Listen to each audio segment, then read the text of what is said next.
Hi, I'm Eric Aaron Lizer. I've grown comfortably numb. Got PTSD.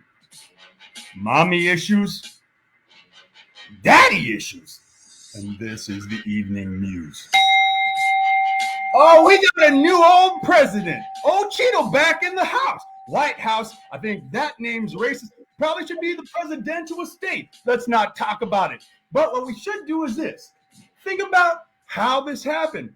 Personally, I think we're exactly where we should be. No surprises, no alarms. We're just mask off now. We're America, gangsta nation. Didn't you know? We've always been. This is who we are, and this is what we've always gonna be. What we're always gonna be. Anyways, it's lifestyle brands. You got red tie saying about beer and hot dogs. It's not about the money, right? You got blue ties saying they're about code words, respecting people. Oh, you're this or that. You want to be a transformer. Well, that's okay. Except for where it's not. We'll get into it. Look, we're not one nation. We're not two parties. What we are is about 13 territories. But let's just keep it as it is for now. Anyways, before we get into everything, I'd like to introduce our guest today. Today, we got someone very special. Jeremy Paul. Hey, what's happening? Hold on now. First, you need to know this. Jeremy Paul is a comedian. Jeremy Paul is an author. 3 books more, maybe 4, okay? Jeremy Paul is a lyricist. Jeremy Paul is a creator of the Pervy Grape clothing line. Anywho, Jeremy Paul, welcome. Hey, thanks for having me. No, I appreciate you coming on today. As you know, this is a very impromptu show we do over here.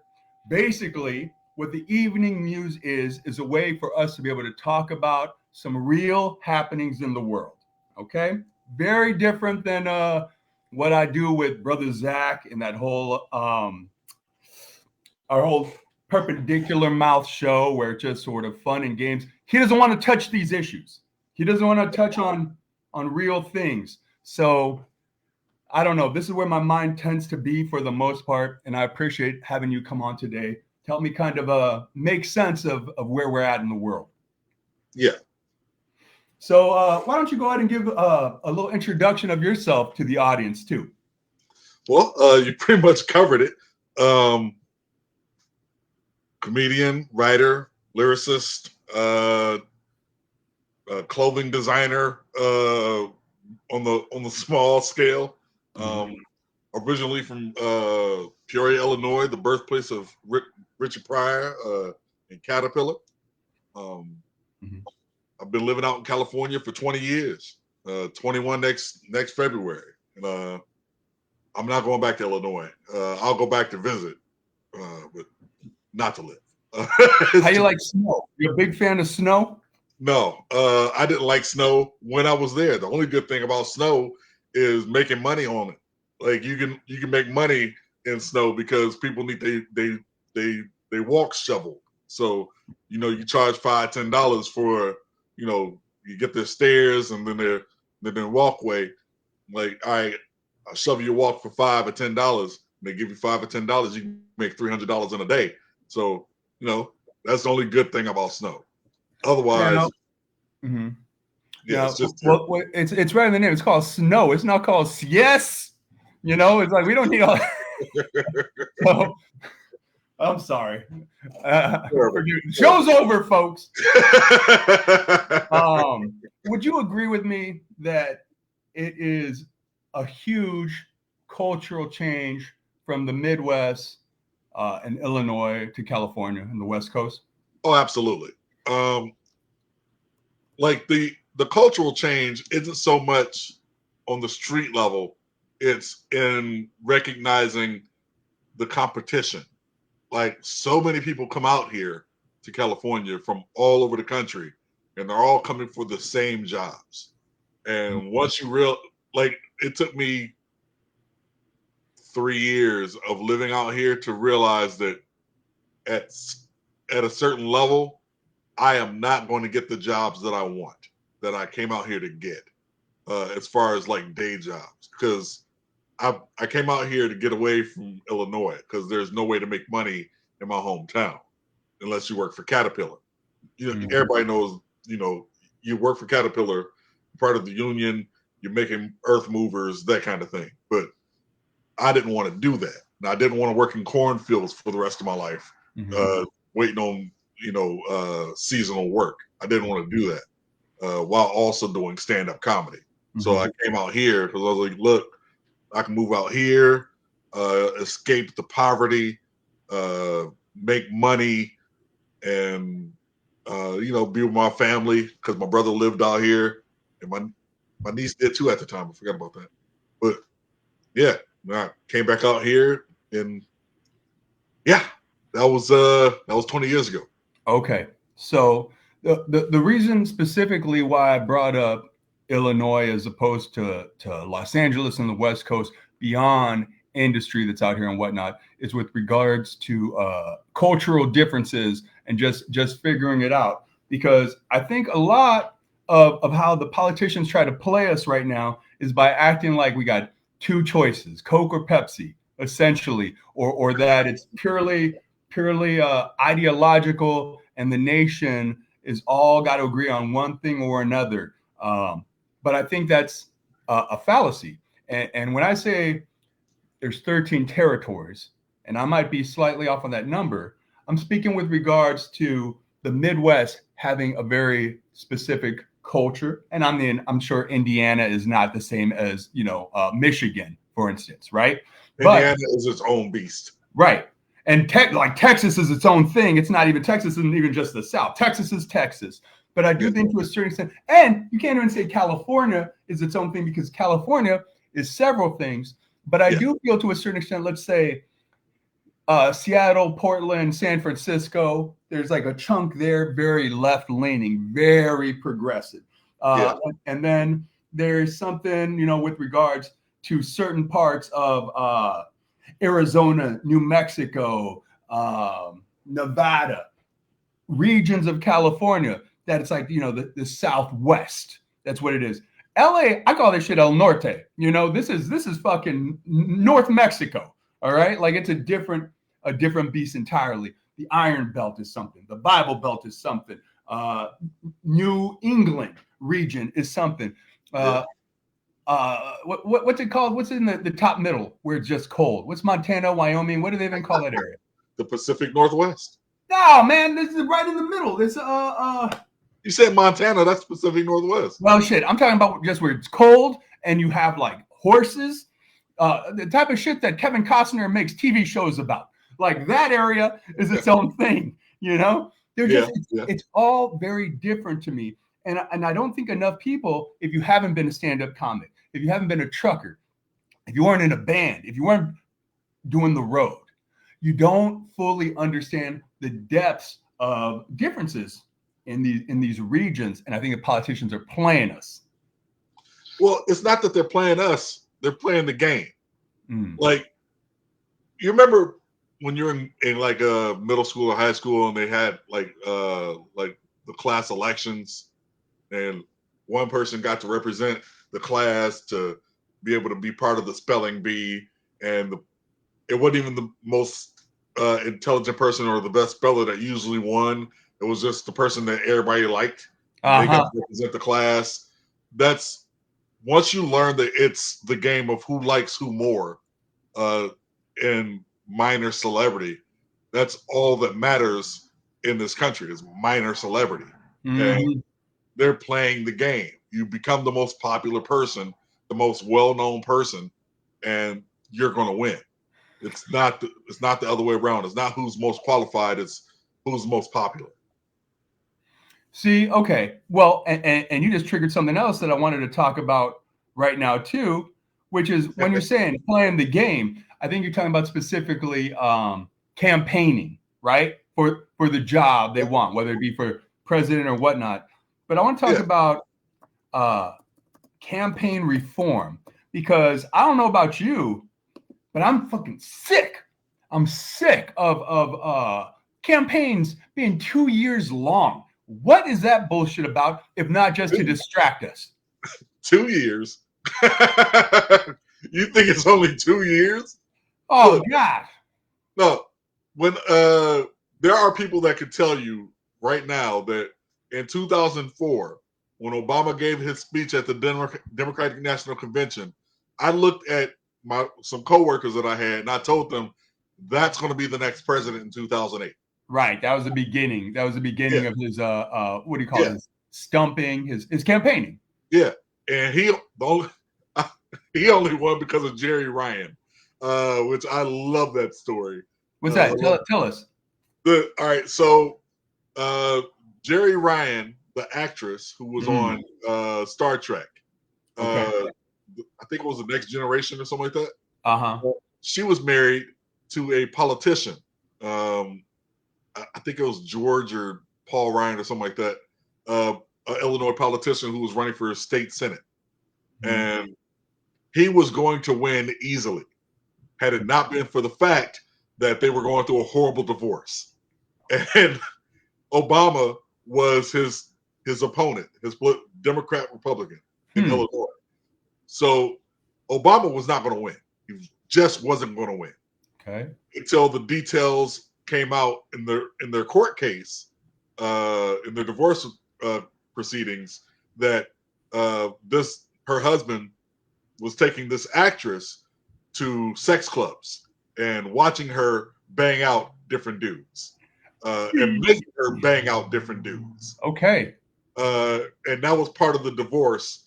So he dropped out of the race, and they brought in another Republican who then had to drop out of the race because he had his own scandal. And then instead of just running unopposed, they brought in Alan Keynes from out of state and had him reside in some city. I forget what city they made him a resident of. The Republicans did, and then had him run against Obama. And in one of the debates, he called Obama an Uncle Tom. Whoa. And he immediately lost the election, and Obama won, and that's how Obama became president. Wow. Because of Jerry Ryan. Yeah. I don't know. A lot of times people will ask maybe like, who's your favorite president? Who's, the one you've seen? And people are generally shocked by my answer. In my lifetime, the first president that I truly remember was Reagan. Okay. So between Reagan to now, who do you think I would say would be my favorite president? Favorite president? I would go for you with Bush Sr. That's exactly right. Yeah. 100%. And the reason why has zero to do with his policy. I wasn't with any of that. It didn't help me any. It wasn't anything for me. But the man was honest, and that's all. That's what I want. He said, "I'm gonna go in. He's born. I'm gonna go in. I'm gonna do this. This is what I'm about, and this is how I'm gonna do it." And he got the job, and that's what he did. And I said, "Well, I have to respect that." I said, "You said you were gonna do that. That's what you did. All right." Plus, I think he was like a war hero. He was like a fly boy jumping out of planes. You got to remember, he wasn't a hero. He was a spook. Oh, he was a CIA spook. Like people believe he was a hero. He was a military guy. He was a spook. He was a CIA spook. and also, he was Reagan's VP. So this is the whole thing. Okay, so when people talk about, let's go ahead. Let's change this to something real quick too. Okay, let's not just talk about campaign reform now, because everything's gonna sort of bleed into something else. I'm gonna talk about the long game. Okay. Because a lot of people will say, for instance, look at Biden now we got expensive milk and gas. I'm like, what? Like the president isn't anything more than the help desk at the Walmart. Like Right. he's there to be the face for us to talk about and complain about, but he ain't doing everything. Plus, everyone who goes in is always kind of cleaning up the mess of what's happened before them, whether it be directly or long term. So when you're talking about Bush Sr.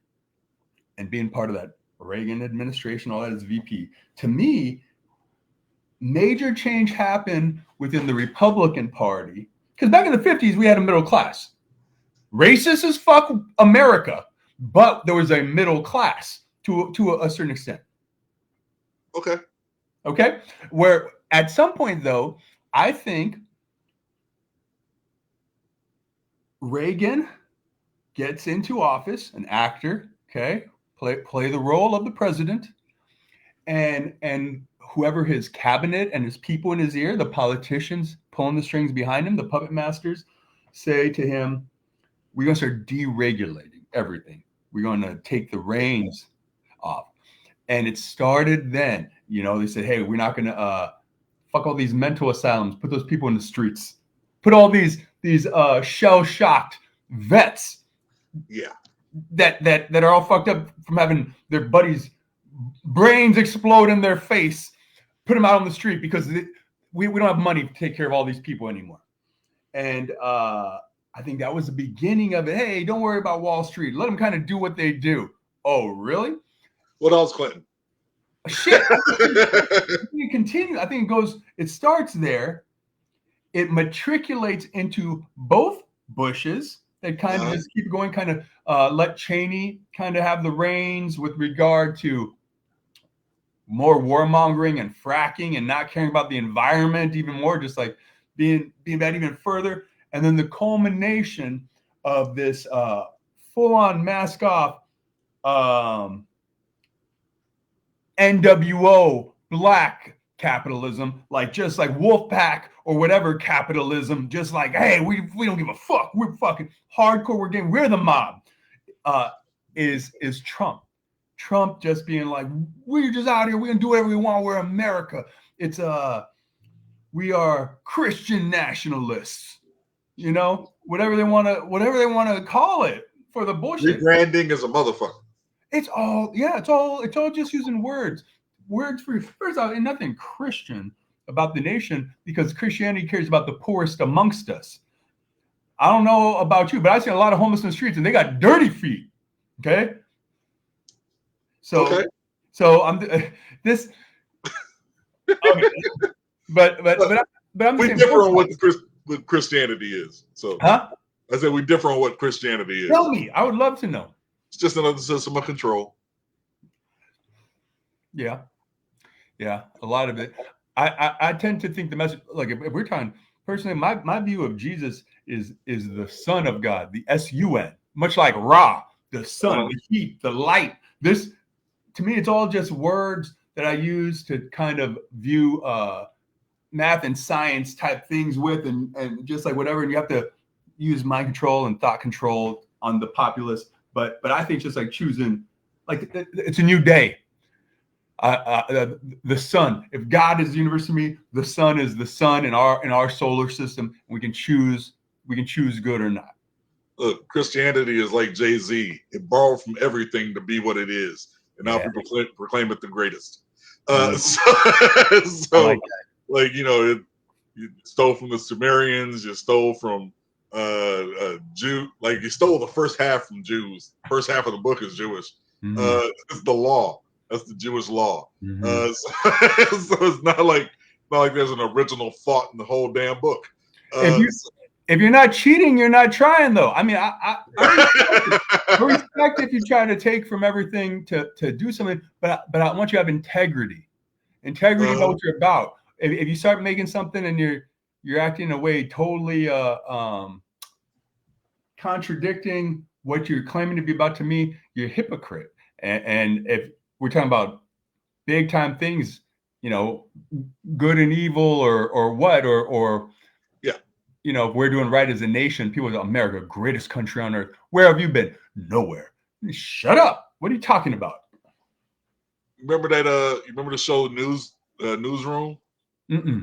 Jeff Bridges, Okay. where the first episode is proclaimed like the greatest 7 minutes in television. Okay. Where he explains why America is not the greatest country in the world. So, and honestly, he hit the nail on the head in all of them. I looked it up, and as of this year, the United States of America is 13th in education. In America? No, in the world. Oh, 13th. In the world. Okay. So who everywhere? Where are these other countries that are doing? Yeah, there's 13 other countries very well educated, better than the United States. See, and if you're not the most intelligent country in the world, how are you the greatest nation on the planet? Right. Well, we don't value our teachers the way we should either. But we don't value intelligence. Yeah, you know why? Because an intelligent populace is going to challenge control, and they don't want that. Look, man, they're fucking us left, right, and center. Can we talk about fast food for a minute?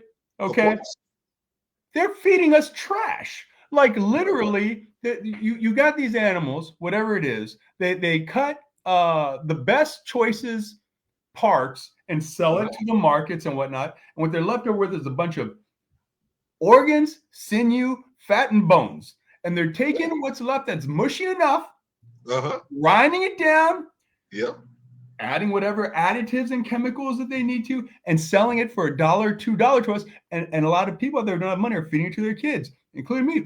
A Happy Meal. They call it a Happy Meal. Hey, farmers got to make money. You know, taxes are eating farmers alive. So farmers have to sell every part of the horse. Right. Corn syrup. Corn syrup is a wild idea too. We have a lot of corn. What are we gonna make it taste? Make it taste sweet.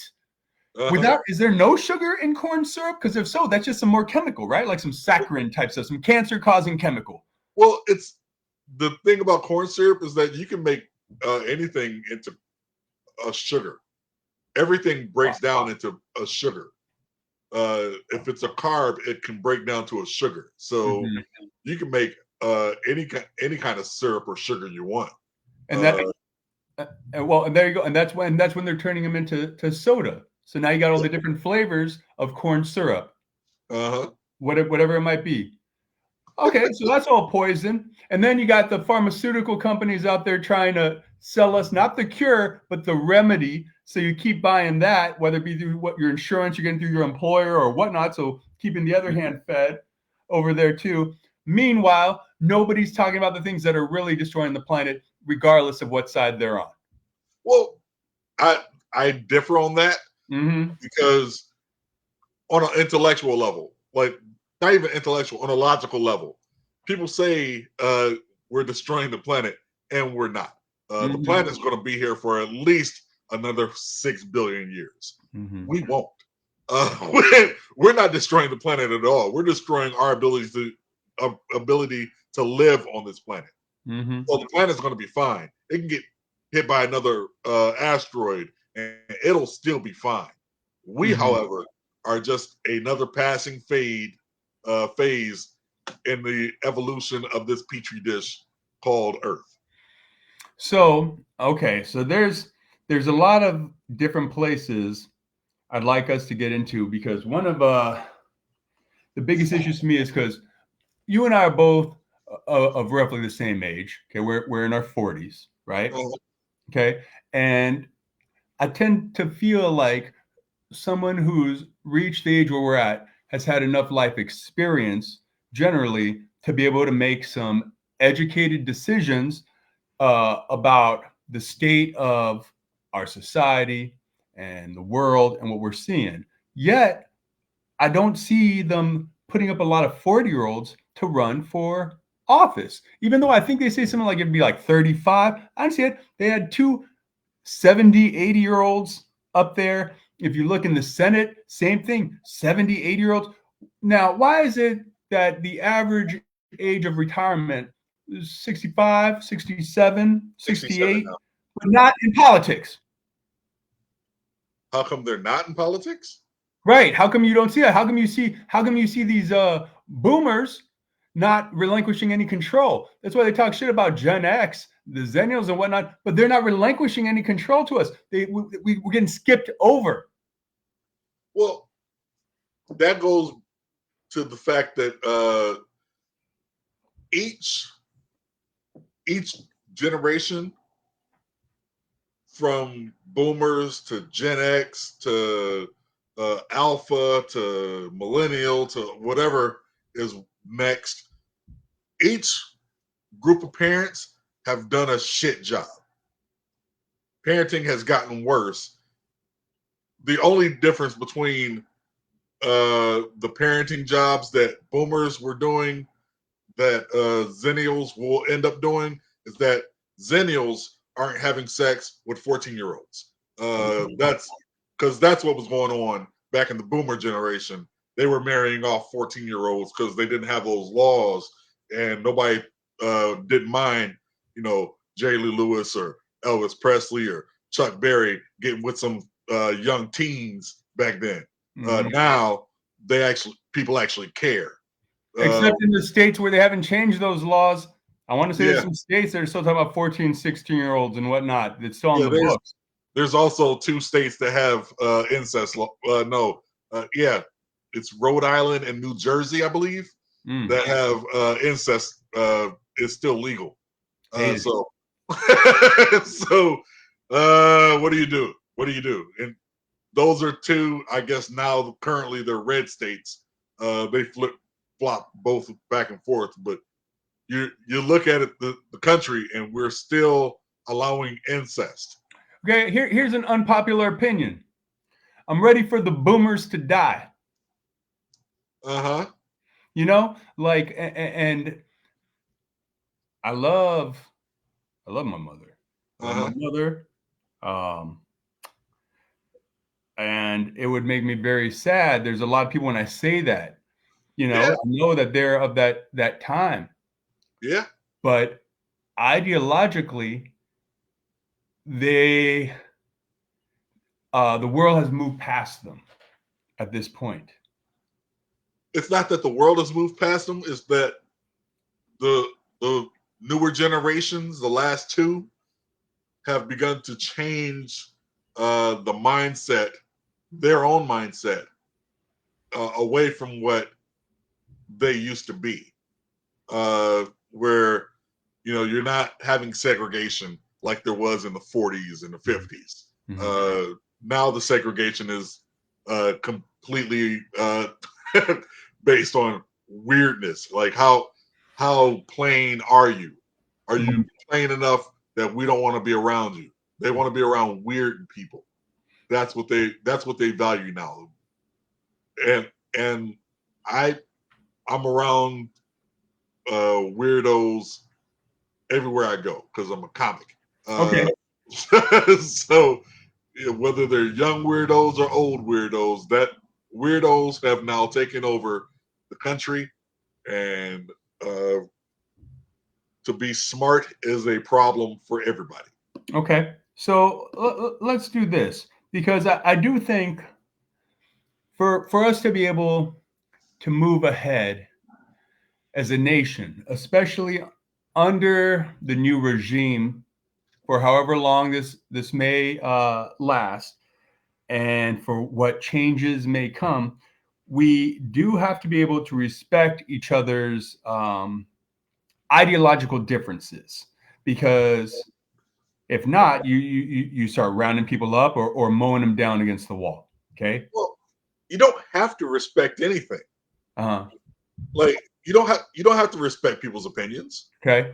That's a common misnomer. I don't understand people saying that you have to give people respect. You don't.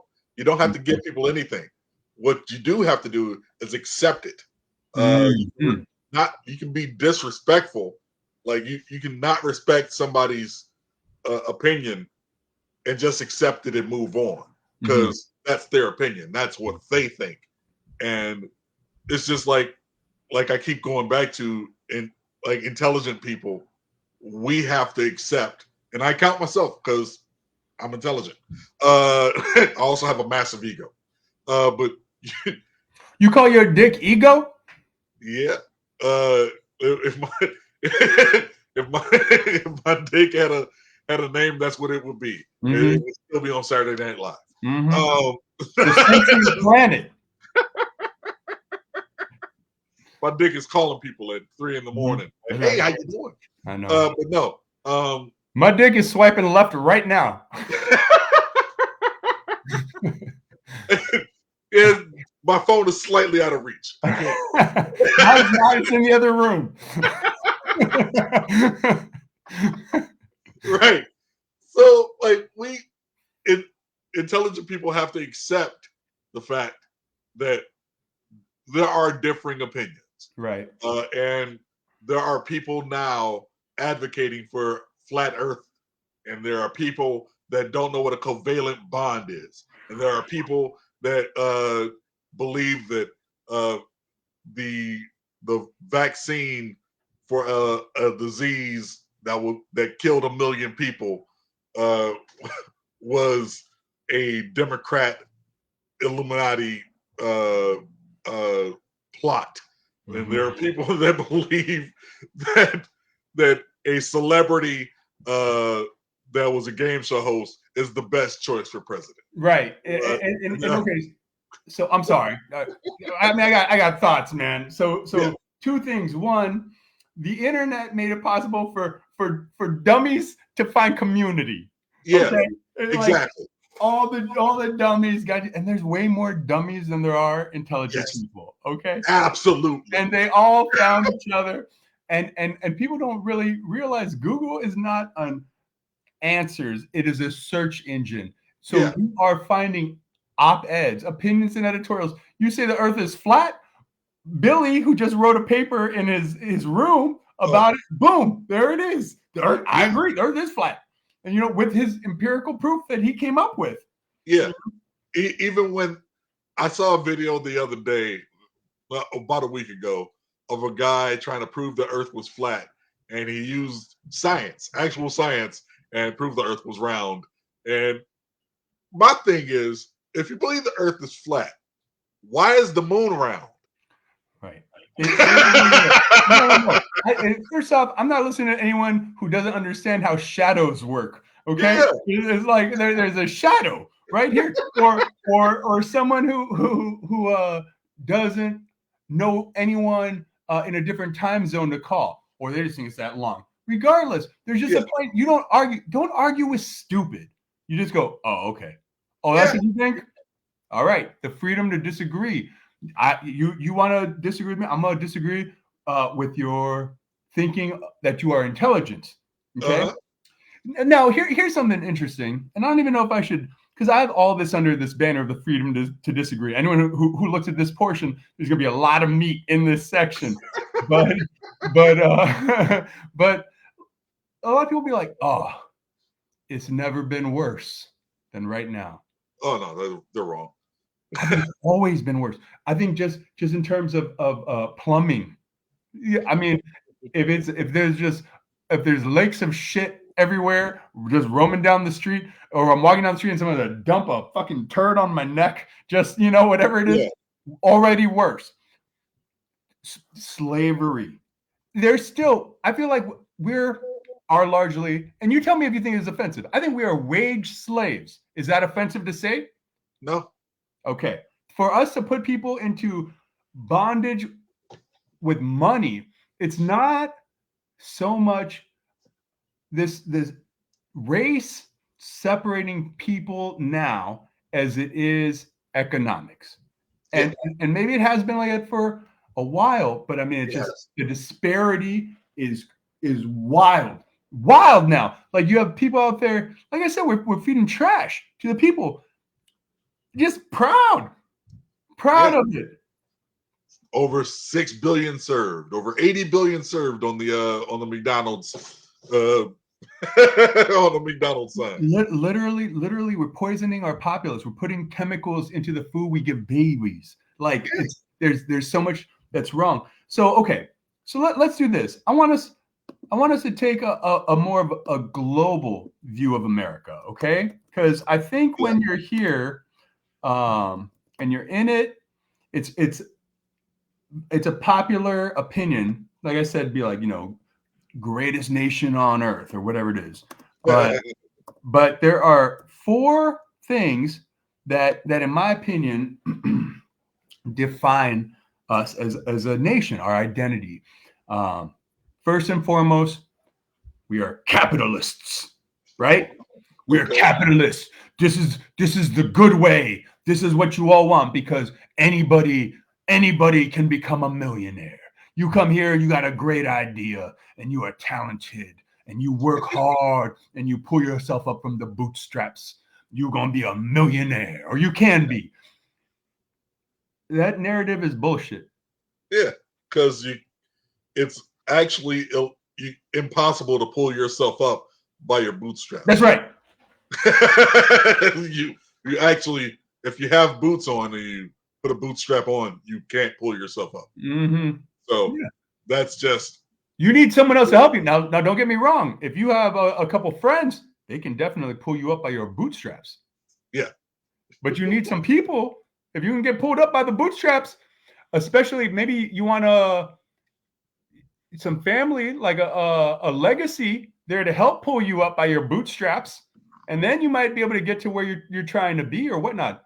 But on your own, no, it's a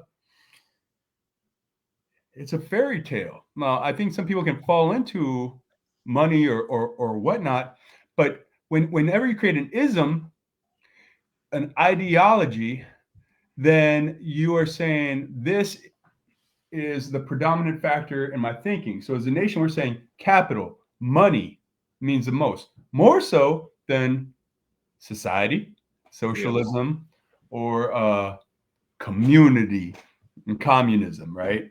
Yeah. But there's a difference between having a free market and not caring about the needs of your citizens. So I don't know how it goes. I don't think it's we're good and Russia or even the Soviet Union were bad. It's like there are good and bad elements with regards to all these different ideologies, but we're trying to play it like teams and just be like, you have to eat the whole fucking thing. Like, don't get me wrong. I like beef and I like steak, but I'm not trying to eat a cow's ass. I don't want it. I don't want it. And if you say, hey, chuck? You don't like ground chuck? I mean, I'm sure I ate it. I'm sure I've sucked on a hoof, but I don't want it. And if you're saying, oh, but we're in a beefism, okay? This is beefism. We eat the beef. Eat that tongue and eyeball. It's beef. I don't want it. There's parts of our free market that are toxic and bad. And I think they're just trying to condition everyone to be like every aspect of this deregulation and whatnot is good for you. And I think it's a lie. I had to look the quote up because I didn't want to get it wrong. It's the John Steinbeck once said that socialism never took root in America because the poor see themselves not as an exploited proletariat, but as temporarily embarrassed millionaires. So everybody's like, I'm going to be a millionaire. No, you're not. Well, that's another thing. So when we're talking about the boomers, I think they were just straight up brainwashed. But they're brainwashed through an educational system where now that conditioning and that need to feel like we're the best and have a sense of pride in the midst of them deep down being embarrassed about maybe their station or what they weren't able to accomplish or this or that is now being supplemented through a 24-hour news network, whatever source you want. They were fed the dream, and the dream, people don't realize you have to be asleep for the dream to start. Ooh. And so, if you're not asleep, you're not going to dream. If you're wide awake, you see that everybody's laying down and they're rooting through your pockets and stealing everything that you have. So, put that in your tinnitus. You said what? Put that in your tinnitus. Same thing. Certain things gonna make me ring a bell. Certain things gonna make me sound a horn.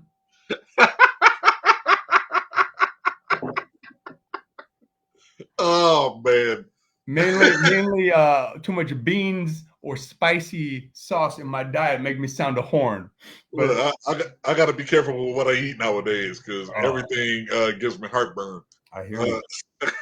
Like I had a bagel and cream cheese, and that's pretty much the only thing I can do, and Wow.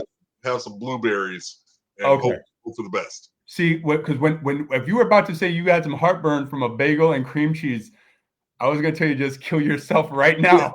Like exactly. if you're at that point, if it's over, if you eat a bagel and you're like, oh no, Yeah. this bagel, Once the bagel is killing you, you it's might as over. well just go ahead and Fuck. go on that starvation Gandhi diet and be Let's done with it. talk about any food that has a hole in the middle. Okay.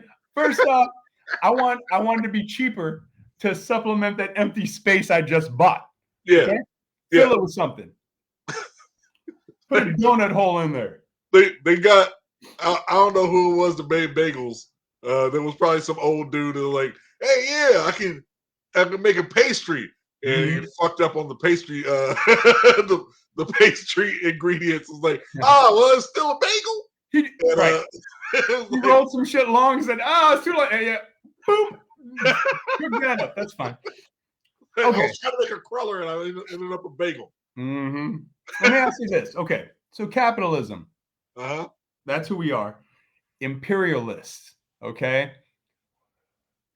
The imperialist nations, as I know them, the big ones to me were Spain, Italy. England. Sure, it was Italy was out there, right? The Vikings were doing it. That's like the Norwegian countries early on. Uh, the Mongols were doing it. Yeah, England, I said, and then eventually us, America. But we came here to escape. You know, they said whatever the Pilgrims were coming here. I think they wanted to get rid of us. Same thing, like you know how Australia became a prisoner nation. Yeah, it was a prison colony. Right. I think they said, get these fucking religious fanatics out of here. Yeah, they You're did. over there. Like people ignore the fact that Georgia and Florida were prison colonies. They were England was shipping the prisoners not only to Australia, they shipped them to Georgia, Florida as well. And most of those people ended up becoming Seminoles. So like they joined the Seminole tribe. But yeah, no, this was just another prison, a way to exile England's unwanted people, was put them on ships, and if they make it to the new world, they make it. If they don't, so be it. They don't care. Yeah, Puritans were no fun to be around. Yeah, motherfuckers had buckles on their hat. Who They wants had that? buckles on their hats, and they were burning women for liking to fuck. Yeah, like they were just uneducated fools who didn't know how to grow their own crops. They were taking city folks and putting them in the country and saying survive, and they couldn't. They had to rely on the locals, who they then betrayed. Right. So With their nasty ass. yeah, They came yeah, here. You know, the natives had the common sense to probably go take a shit somewhere and bury it, or to bathe in the river away from your drinking water. They had stuff figured out. yeah. They were making it work with the land, and we just came here. I don't want to say we. I Yeah, didn't. wasn't I me. didn't. Yeah, They no, fucked it up. not my people at all. Right. Like in my books that I wrote, I had to do research, and one of the things that was confirmed through my actual research, and I don't mean me Googling something or binging something. I actually went to libraries and read the shit. One of the things that was confirmed to me was a long-standing belief, not belief, a long-standing opinion of why the natives started wearing clothes. Now it's because of the Spaniards and the British, because they saw naked women and children as a temptation, and they were raping women and children. Oh, wow. So that's why the natives started wearing clothing. And, during the summers, they would never wear clothing because the natives around those areas, they had a system where if you were a sex criminal, you were killed. Right. Like, those people didn't live that long to do it again. So it was pretty much no sex crime. You had not amongst the tribe. Right. You had competing tribes that would do things, and those tribes ended up teaming up with the settlers. So clothing became a thing because of the Spaniards and the British. Yeah, terrible. I'm against anyone who helped perpetuate breasts needing to be covered. Yeah. Oh, no reason. No reason. It wasn't until the 20s or 30s where men were allowed to walk around without the shirts on. Yeah, that's ridiculous too. just man. Or be fair is fair. If a man got breasts, he got to wear a shirt too. Either way, just let people be people. Let people be people. Don't be a fucking creep about it. Or same rules, sir. Sir, go put on your blouse. Let's talk about one more thing. Be a blouse. Yes. Yeah. All right. So, out capitalists, out imperialists, patriarchal. Okay, we are a patriarchal nation.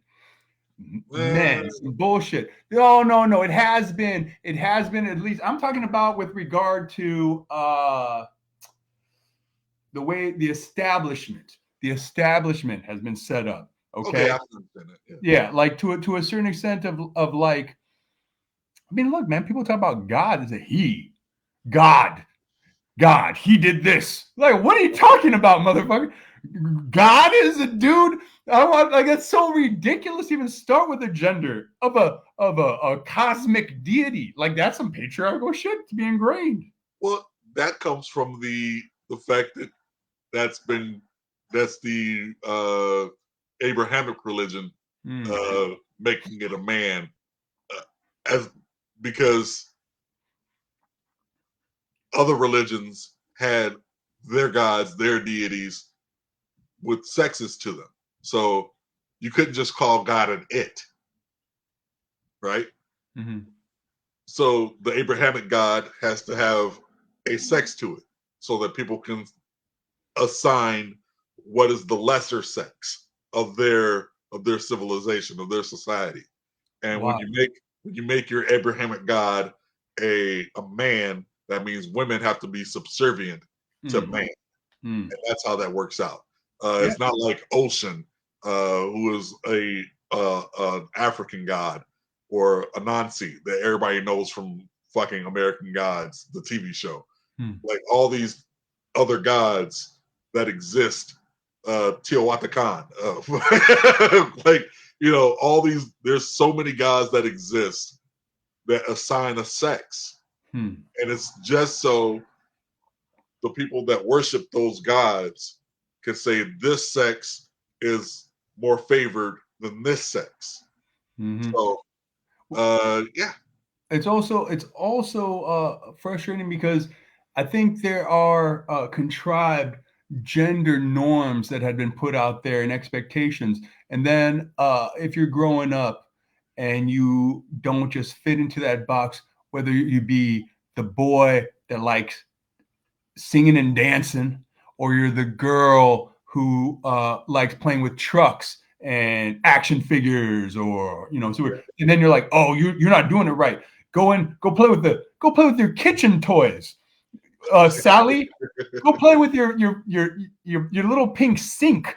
And Johnny, why don't you go over there and put on that tool belt and play with those plastic hammers and screwdrivers and build some shit. Go outside and play in the mud. Let all the kids play in the mud. All the kids play in the mud. Yeah. Every kid should be allowed to play in the mud, but but you dress your little girl up and pink clothing, and she don't want to get the pink clothing dirty because it's so hard to clean. And we teach girls how to clean because that's the norm. And we teach dudes to get dirty because that's the norm. So all this, yeah. So that's what I'm saying. So all this is already bullshit. Capitalism, imperialism, patriarchy. These are very much the bedrock of America. And there's one more big one I haven't brought up yet.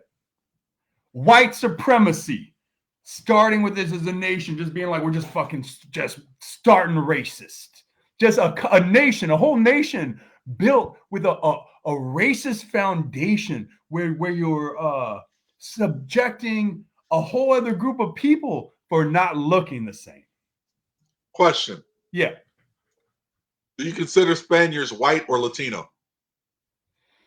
See, now, okay, so this is good because I would say that they are racially white as Europeans, but ethnically Hispanic as far as being like a Spanish-speaking culture and going down. But I do think there's a separation between race and ethnicity that is rarely considered. It's that what do they call it? Intersectionality. Understanding what intersectionality is. Because we can't say it's white supremacy. Ooh. But it started with Latinos. Okay. It started with Latinos, the French, the Portuguese, and then the British. Okay, but don't forget about Asian cultures. There's colorism within, the Japanese thinking and Koreans thinking that they're above, whether it be like Laotians or Vietnamese, Filipinos. Back to that. Same thing. The caste system of India. Right, same thing. You can go with the fact that mulattoes got kicked out of Africa. You can like mulattoes and albinos got kicked out of Africa. Or the fact that before the British were out there trying to go into other countries, enslaving people, they enslaved the Irish because they had red hair.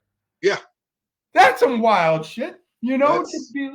It's all so. This is what I'm talking about. White supremacy. I don't even necessarily mean European. It is a colorism thing. And I don't know how the fuck that started either. Because if you lack melanin, the sun is fucking you up. Yeah. But it wasn't back then because they would stay in cold places. That's why they stayed in the Pacific Northeast. Because it got cold. Because it's dark in the winter. It's dark and you're able to stretch it out. They didn't bring their ass past the Mississippi for a long time. So okay, but I'm just saying these are all defining characteristics of America that can't be swept under the rug. Like to me, when they were trying to put out those textbooks and they were calling it critical race theory. First off, there's nothing theoretical about being critical about racial politics and racism. That's not theoretical. What that's called is actual history. Everybody got it. That was just a scare tactic. People 100%. 100%. Talk about critical race theory, and I was like, wasn't that a college course? Right. It was just a college course. It had nothing to do with grade school. Right. You can do anything. You can make a delicious cake, but if you call it dookie loaf, like I'm not gonna want to taste it. You know what I'm saying? Dookie loaf? Really? I wouldn't. If I made you a delicious cake, and I was explaining to you what I put in it. It's got nuts. It's got a lot of butter. it's got some condensed milk. You lost me at nuts already. I don't like nuts in anything. I don't put nuts in my mouth. I just don't. Well, all right. More dookie loaf from me. Look, you keep the nuts to yourself. I'll have the cashews because cashews aren't a nut. They're a legume. You want a legume? What is it called? What do they call it? A legume. Yeah, legume. Yeah, man. The creature from the black legume. Oh, okay. No one's had this much fun talking about this much fucked up stuff. I can tell you that. Sure. So capitalism, imperialism, patriarchy, white supremacy is the basis of our country.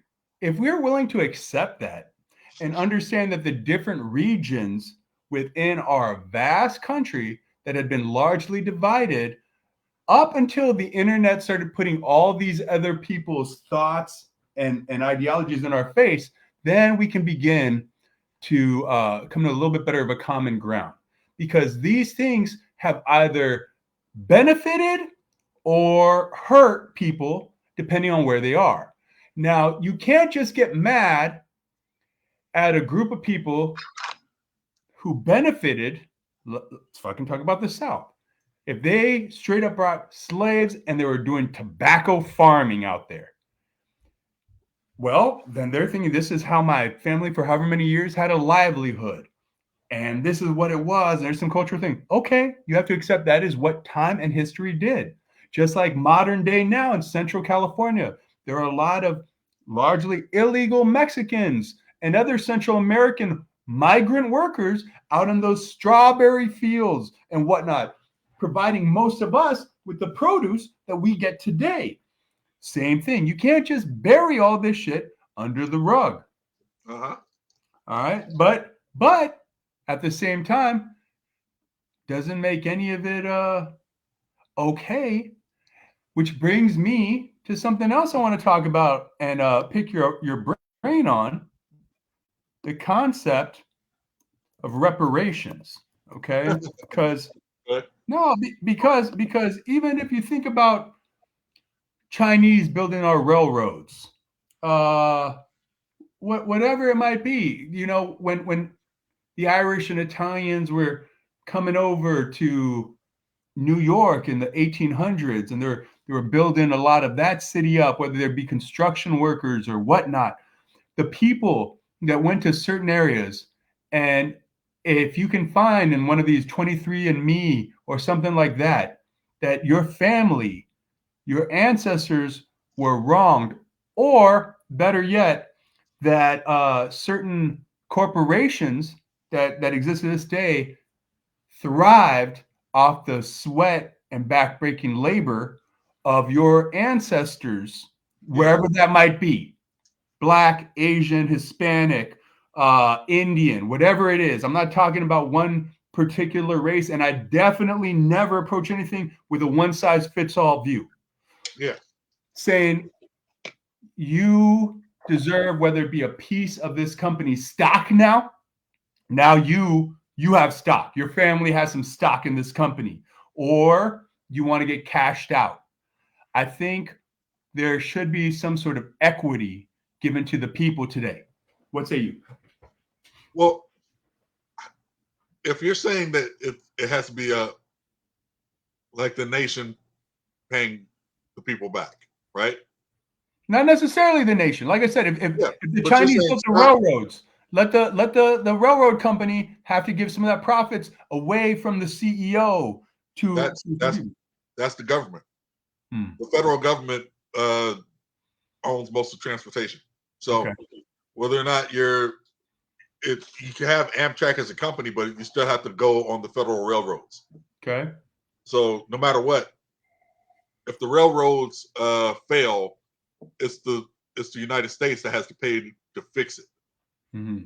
Just the way it goes. So you're still talking about the government. If you're saying that companies like GM or General Motors or Ma Bell or any of the other companies that were old and got broken up because they were monopolies or that kind of thing, Mm-hmm. and you're still going through the government because the government controls most of that in essence. So like it all boils down to who is allowed to access that money and how do they prove that they're allowed to access that money. Now, my family, half my family could get it, the other half can't. If you're going with reparations for slavery, if you're going for reparations for atrocity, then my family can get some because there's institutionalized poverty. Mm-hmm. So if you're paying out for institutionalized poverty, where people were relegated and redlined out of their homes and that kind of thing, then you have to be able to pay those people off. And there's so many people that were institutionalized into poverty, not just slavery, not just crime, not just into a lower class. Like you have your upper class, middle class, lower class, and then you have the below that. Like who gets to access the money? After that, how much money do they get? Like it's like a class action lawsuit. Then are you part of the Facebook lawsuit that you get $450? Is $450 enough reparations for your family for being slaves because of how many of you were there? The country doesn't have that kind of money to give everybody that. Actually, let me change that. They do have enough money to give everybody that's descended from slavery $450. That's enough. That's the same as a Facebook lawsuit. That's the same as you're going to get if 5 people lose a toe at Target and they find out the crusher didn't work correctly, and then they sue the company, and then everybody gets to split $7 million. And they all get $33. Well, and then to a certain extent, then it's insulting. It's insulting too. Like how much is a human life worth? Yeah. How much was those people's lives worth? And do you upgrade it, adjust it for inflation? Do you do that? So, and if you do that, if you adjust the money for inflation, let's say Denzel Washington's great grandfather sold on a slave auction for $4. What's that adjusted for inflation? I don't know. Exactly. So if it was $4 back in 1738, adjusted for inflation, is that $4 worth 10 grand now? Well, it's not just that. What the you say 40 acres and a mule meant land, meant owning your own land. I don't need to pay rent. And let this accrue. Let my property accrue value and give me some sort of mechanism to work this land. That's what the mule was, right? Well, here's the problem with 40 acres and a mule. It wasn't their land. So the United States were taking land from the natives. Right. You're gonna give black people land that you stole? Right. Now you have stolen goods. Right. So you can say every black person, every slave gets 40 acres and a mule, but you got to fight the natives for it. And that's what they were doing. They were like, hey, we're going to turn you against the natives, have you killing the natives so that we kill you both, and then we get to expand out. Wow. Okay. So no matter what, reparations doesn't work for everybody. It doesn't work for nearly enough, because going back to the Denzel Washington thing with the 10,000, that $10,000 from that one slave that was in their family lineage now has to be split with all of Denzel Washington's relatives. So everybody gets to split 10 grand. Wow. Everybody that's alive and part of his family splits 10 grand. That's the settlement. So, okay. So then here's where I think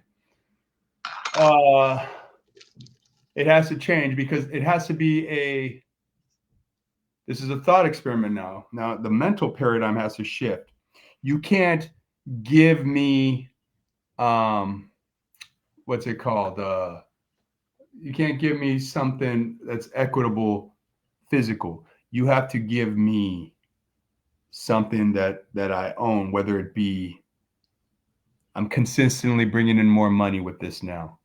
Like literally, it's like universal basic income. There has to be something like that now.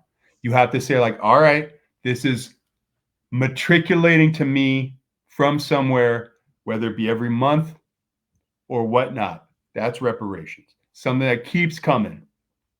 And I don't know how you break that down and how you figure that out. It's deep. That's why they haven't done it.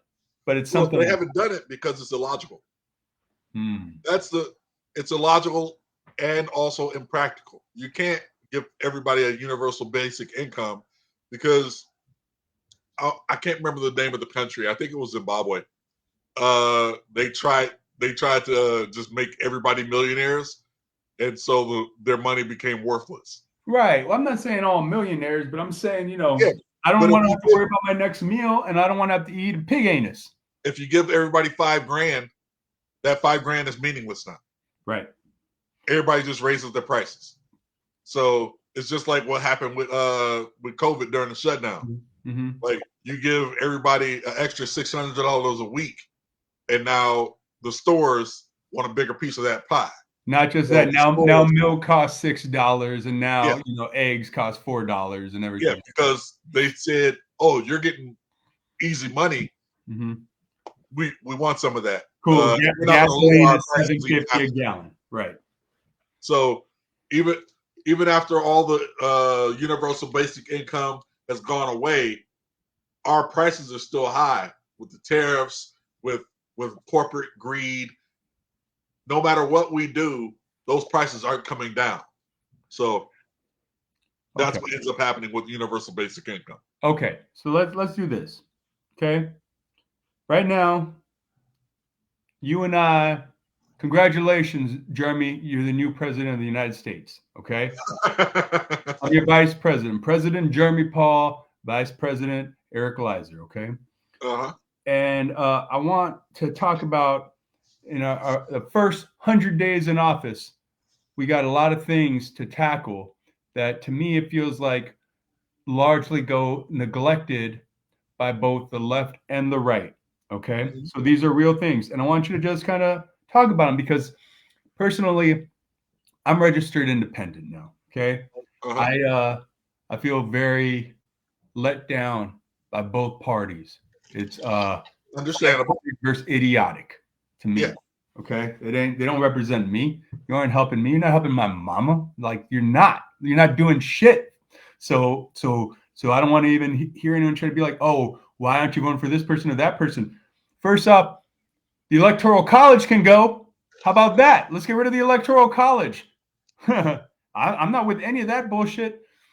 Okay, but let's talk about first and foremost, the environment. Okay, now Tony Hinchcliffe. And that'll be the only time I ever mention his name on this show, or largely ever again. Had that joke. Did you hear his joke that he said? I guess on a Republican or a Trump rally. I tried not to listen to it because I don't find him funny. So right, the it could have been a good roast joke if, let's say, Kim Congdon or someone's getting roasted who's Puerto Rican, and you bring it up with a sense of it. No one is talking about this giant floating pile of trash in the middle of the Pacific, which is a great setup because it's true. No one is talking about the Great Pacific trash patch, and that's some real shit. All our recycling, all this stuff is just out there killing the ocean. 10% of the ocean, they said, is now dead. There's certain areas where there's no oxygen for the fish. This is a problem. Same thing with the greenhouse gas. We're not. But then he says, this giant floating pile of trash in the ocean. You go, what's it called again? Puerto Rico. That's a funny, ridiculous, racist fucking trope that could have gone over in a roast if whoever's in on the joke. The thing is, it's a terribly written joke. Okay, but I mean, I didn't expect him to say Puerto Rico. When I heard him say that, I was like, oh, this motherfucker. I didn't expect it. It's an old street joke. Repurposed. Okay, fine. He does. Okay, so and I'll say right now too, Hinchcliffe, you're a joke thief.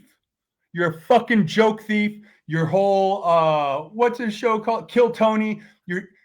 No one should go on Kill Tony. He's literally stealing your joke. He's stealing your punchlines. I've seen him do it. Yeah. I'll say a show with my chest out. Tony Hinchcliffe, you're a fucking joke thief. You're bagging up people's phones so you can steal their shit and reword it. Fuck you. and fuck the horse you rode in on. And the horse you rode in on is fucking Rogan. Fucking sucking horse cock. Okay, excuse me. Pardon. That's part of what Cat Williams was talking about when he said why he ain't gone on Rogan yet. It's like because he has 6 unfunny people that he has to prop up first. Whack. And people were wondering who those 6 unfunny people were. Well, now you know. You know at least 2 of them now. You remember that cartoon, The Littles, back in the day in the 80s? Little mouse-looking fucking mutants. It's Hinchcliffe's mother. Anyways, sorry. Let's just keep it going. This dude. I don't know enough about the guy. I don't All like I know him. is that he was the guy that was interrupting everybody at the Comedy Store. Wouldn't let anybody get past unless they, sucked his dick, basically. Sure. Hold on. Let me see. We got something else coming up now, all right? But let's talk about the environment a little bit, okay? So we do have that giant trash patch. I don't know what we can do with that. I don't know. Well, they're doing it. I don't know if you can lump it up, get SpaceX to lump it up and then shoot some fucking rockets into space, one-way missiles into the sun. Let's pollute space. Space is way bigger. Shoot shit one way. Well, space is already polluted. With satellites and whatnot? People don't realize this whole planet is surrounded with space debris. That is, you ever see the movie Gravity, the fucking Sandra Bullock movie, and like the shit hits her shuttle, and fucking the pieces just flying all over. That's what's happening in space right now. There's just garbage orbiting the planet. I don't see why people don't know more about this. There's just garbage orbiting the planet. People don't even focus on the garbage fucking surrounding us here. You think people are concerned with what they can't see? Imagine the math that it takes and the timing that it takes to avoid the garbage to be able to leave space. Like, you got to avoid garbage moving 26,000 miles an hour. That'll rip your shuttle apart, and you wonder why we haven't gone to the moon since 1970 something. I'm not going to went to the moon, but I'm not going to even talk about that right now. All right? I don't know about all that. Okay. I got the internet too. Okay. Look at it. Hey, I'll tell you what, though. I tell you what, Jeremy Paul. Why don't we get rid of junk mail? That seems something easy enough to do. Why are we sending trash, paper to everyone's mailboxes every day that they immediately just pick up with them Del Taco coupons in it and a penny saver and whatnot and throw right into the trash? Why don't we get rid of that? Why? Because how are you going to know what the deals are? No, the internet. Not everyone needs to line their bird cage. Okay, you can get rid of this. We don't need it. It's literally called junk mail. We have electronic mail. When was the last time you received a paper letter in the mail? That wasn't a bill. That wasn't yesterday. Well, do your folks not have computers? Well, the people that I talk to prefer to, talk through old time communications because they are paranoid that people are reading their emails. So they figure, hey, if only one person is reading my written letters and they can't really read the written letters, then so be it. But the NSA is just reading everything you write, looking through all your emails and everything you write. Sure. So people have started going back to snail mail. I don't want any junk mail. Get rid of it. Done. No more junk mail. I expect the post office to stay open. Fuck the post office. Go work for UPS. I'm changing it all. I don't even need a post office anymore. Outdated. I don't want a post office. You don't want a post office. I don't want someone in charge of post office called the postal general. Not a general. Postmaster general, yeah. If he ain't he's not a master. He's not a general. None of it. I don't want any of it. I don't want you there taking charge of letters and packages. I want there to be a better way. There's a better way. What's a better way? capitalist way, the way that you want to do it will cost money. Like Well, this. just find ways and supplement it. It doesn't have to be super expensive. But I just think all this junk mail, it's unnecessary. Or you change it over. I don't know. Answer is I don't know. But I don't want junk mail. Okay, get rid of the junk mail. I understand. You don't want junk mail. You don't want advertisements. That's right. So that's the main problem. You don't want advertisements. I don't care commercials. And I'm of the opinion that if you don't have advertisements, nobody's getting paid. And if nobody's getting paid, then a service doesn't get done. And if the service doesn't get done, everything breaks down. Okay, well, here's where we disagree. And look at us, able to disagree like some sophisticants. Why couldn't they have done this on the debates? Huh? Because one person was a celebrity, an elderly celebrity, and the other person was a trained lawyer that nobody really liked. You're not wrong. It's like the last trained lawyer that nobody really liked, that the old celebrity ran against. Okay. Well, here, let's change it up real quick. The unhoused epidemic, aka the homeless problem. Now, I think a way we could deal with this, because a lot of this is like when we're talking about Reagan earlier, saying how he open up the mental hospitals and put a lot of these vets and stuff in the street, whether it be mental health issues or substance abuse or just poverty. There are maybe millions of people living out there, okay, for one reason or another. I think it should be illegal. I think if we want to call ourselves, or people want to say, though, they're a Christian nation, then the way the poorest among us are living is the truest representation of who we are as a society. Okay.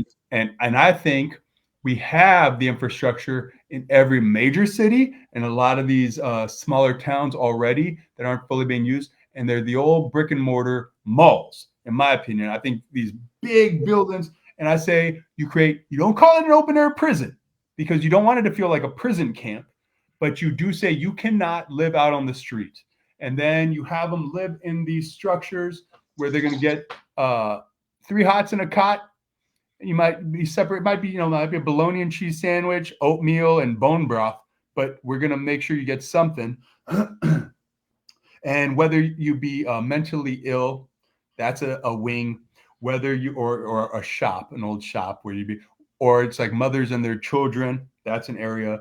Or if it's violent offenders, that's an area. Or if it's whatever it might be, people who are trying to get to work, they really want to do something. It's like, hey, we're going to teach you some basic skills like creating solar roadways or something like that. Other projects to do out there. We're going to upgrade the infrastructure on the train tracks to bullet trains now. You're going to be working on these train tracks. Depending on what region you're in, something we can do to get with the times and compete with the rest of the world somewhere. We're going to put you to work so you can feel like something, you can acquire a skill.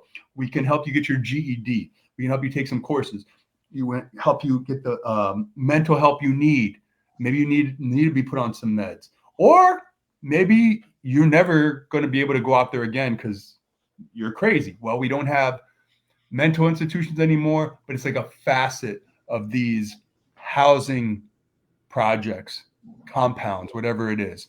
But I don't think we should have any unhoused people on the streets. And I think if they want to try to become a member of society again, we should be able to help them with that. What say you? Okay. I have to ask a question first. Okay. You're saying unhoused people that live on the street, right? Yeah. Mm-hmm. So are you only counting cities? No. Like urban metropolitan cities. Are you just counting those? No, wherever, if anyone's hobos, you're riding the rails, whatever it is. So do you count the homeless as people that are like homesteaders that are living off the land? Depends. I mean, no, because if you're saying that homelessness is illegal, that means that anybody that makes their home outside of the absolute norm of what you want society to be is homeless. Not like, okay, because I know like some people are doing, whether it be living in RVs or right. That's right. If they're doing that, if you want to live that way, and you calling that your home, okay, whatever it is, your RV, a van type thing, and you want to live that way, and you're making it work, live and let live. Yeah, It's but those more people when are still homeless though. right. Well, if you become a danger to yourself or others, like if you're not able to provide, if let's say you're somewhere it's going to get real cold or real hot, Vegas in the summer or Peoria in the winter, and you're in a tent, no, man, no, illegal. You cannot do this. So you're saying what California has already done? I don't know what's California done. No, Southern California has already done that. They basically make it so you can't sleep in your car, you can't sleep on the street. There's a tent, not a tent city, but a tiny house city not that far from me. They're next to the freeway, next to the 170 freeway. There's a miniature tiny house tent city that they've built next to the freeway. And I do mean like the freeway is here, the tent city is right below it. Wow. And that's state sanctioned. That's where they want the homeless. Right below the dirty ass freeway with all that carbon monoxide. Yeah, no, that ain't it. So, you know. like, do you want the homeless being put in places like that? Or do you want the homeless being put in malls? Or do you want the homeless being put in old abandoned sports stadiums like I would? Do you want the homeless put in old abandoned and converted schools that have been declared obsolete? There's a group of people that in Philadelphia, a couple of dudes that bought an old school, and they spent I think one point I think at one point $10 million to renovate it and turn it into apartments.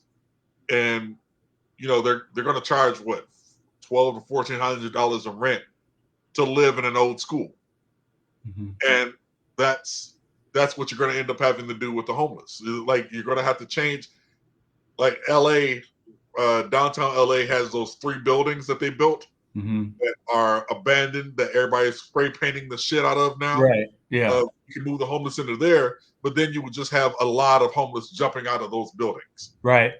People are mentally ill. Right. And instead of keeping them on the street where they can't jump from a high fucking building, now you have them up in a 30-story building. Well, see, that's why I'm saying that might not be it, but that's why I'm thinking of it almost is it like an open air prison, like it is to a certain extent. Like no, you are in here now. You have a choice. You can try to become a member of society if you can, and if you can't for one reason or another, we have to make sure that you're not a danger to yourself or others. But who gets to decide that they're a danger to themselves? The power, whoever's in power. This is what makes people uncomfortable. That's a major problem. No, this is fascism. Okay, and this is what I'm thinking the Republicans are chest out embracing right now is a strong man leadership. Now the problem is this is you can't tell everyone to think one thing or another. That's where it becomes a problem. You have to be able to agree that there needs to be certain variances in how things are going to be accepted, which is why we have state government as well. Because state government says, "Hey, this is how shit kind of rolls here." Okay, so here, let's change it up a little bit. Move away from the unhoused, and let's talk about feminist legislation. Okay, abortion for one. Now, there's certain things that I think should just be across the board. 50 states.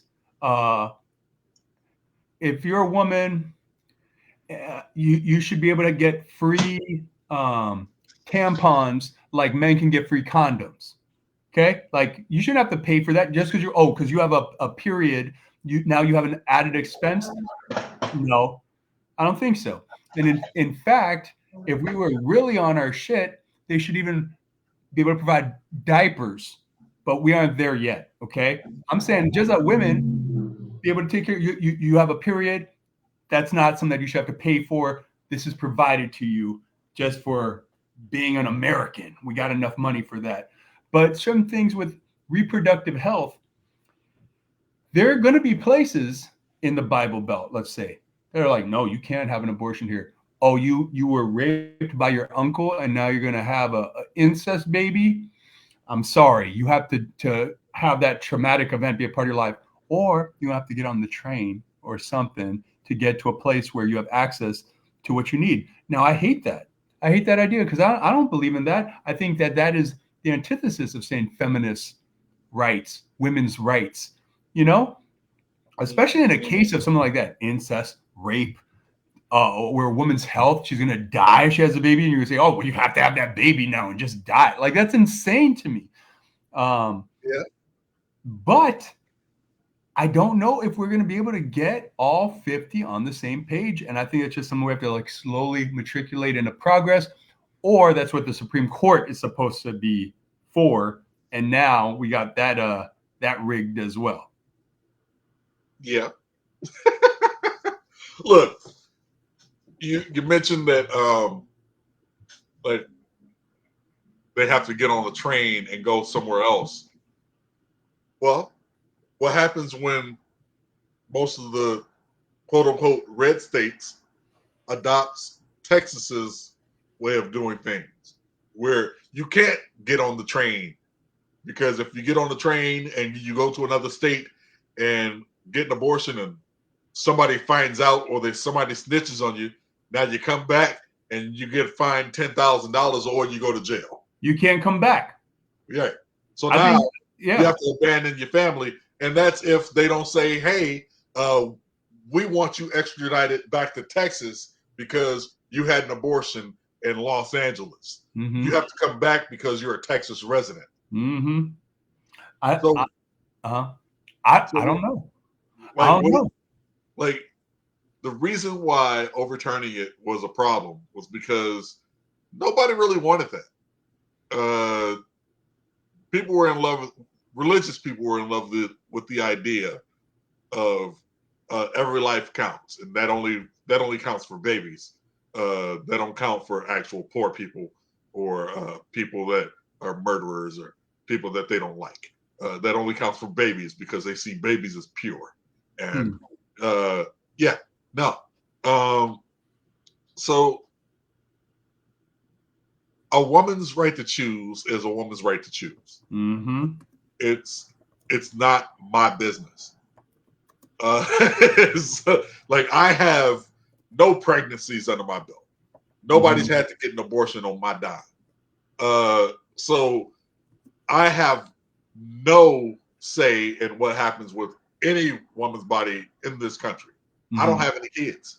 There's not a daughter that I have to raise to say, "Hey, this is what you believe," because I believe it. And that's what happens. Instead of people just letting live, they indoctrinate their children to believe these things, and it's just like the bathroom debates that I see people having now, where they say, "Hey, I don't want a man using the same bathroom as my daughter," and never mind the fact that nobody has separate bathrooms in their own house. So like you already have a man using the same bathroom as your daughter.